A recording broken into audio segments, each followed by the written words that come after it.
Vous savez quoi? Il y a de nombreuses années, j'étais une fan des crèmes conventionnelles de marque. Vous savez, celles qui promettent de vous débarrasser de votre acné ou d'effacer vos rides en un clin d'œil. Mais comment peuvent-elles faire ça? Un jour, je me suis posé la question et j'ai lu les ingrédients sur l'étiquette. Aqua, isohexadécane, paraffinum liquidum, phénoxyéthanol. Mais ça veut dire quoi tout ça? J'ai alors passé un peu de temps après à déchiffrer cette liste, complètement incompréhensible pour le consommateur lambda. C'était la douche froide. J'ai réalisé que tous mes cosmétiques contenaient des dérivés du pétrole, du silicone et plein d'autres composants suspectés d'être cancérigènes ou liés à d'autres maladies. J'ai eu des problèmes de peau presque toute ma vie. Il était hors de question de continuer à appliquer ces substances qui mettent en danger ma santé et empirent l'état de ma peau.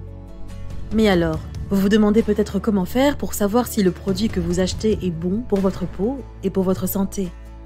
Selon moi, les applications pour scanner les cosmétiques ne sont pas toujours fiables.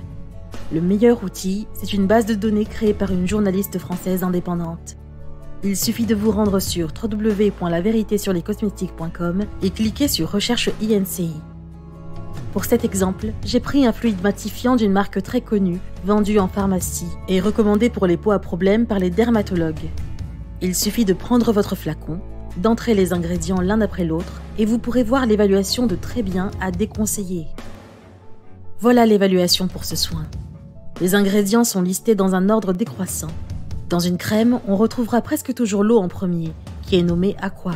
Et en général, les 3 premiers ingrédients de la liste forment environ 80% du produit.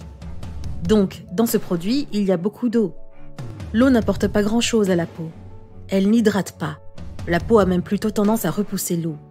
Ce sont les actifs et les acides gras présents dans la crème qui vont aider à renforcer la barrière de la peau et donc empêcher la déshydratation. La seule façon de s'hydrater, c'est de l'intérieur. L'eau, il faut la boire.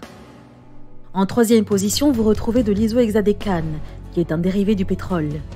Les dérivés du pétrole et le silicone vont créer une sorte de film au-dessus de la peau. Ça va procurer une sensation de confort et d'hydratation parce que la peau se croit protégée par ce film qui empêche l'eau de s'évaporer. On peut penser que c'est une bonne chose, mais en fait, le silicone et la paraffine ont plutôt tendance à étouffer la peau. En plus, comme la peau a l'impression d'être protégée et hydratée, elle a l'impression de ne plus avoir besoin de faire ce travail elle-même. Elle devient paresseuse et arrête de travailler. Et qu'est-ce qu'il se passe quand l'effet de la crème se dissipe? On en remet, et c'est le cercle vicieux qui commence.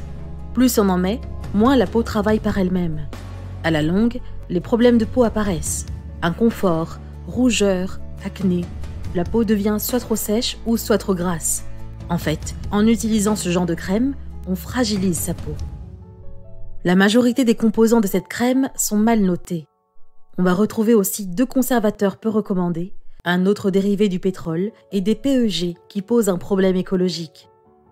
Je vous laisse donc juger de l'évaluation de ce produit. Voilà, vous avez compris le principe. Je vous propose de prendre un à un les cosmétiques que vous avez chez vous et de les passer dans cette base de données. Ça vous permettra de faire vos choix en connaissance de cause.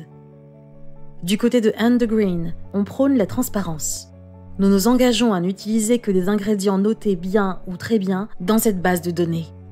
Rendez-vous sur www.andthegreen.com pour en savoir plus.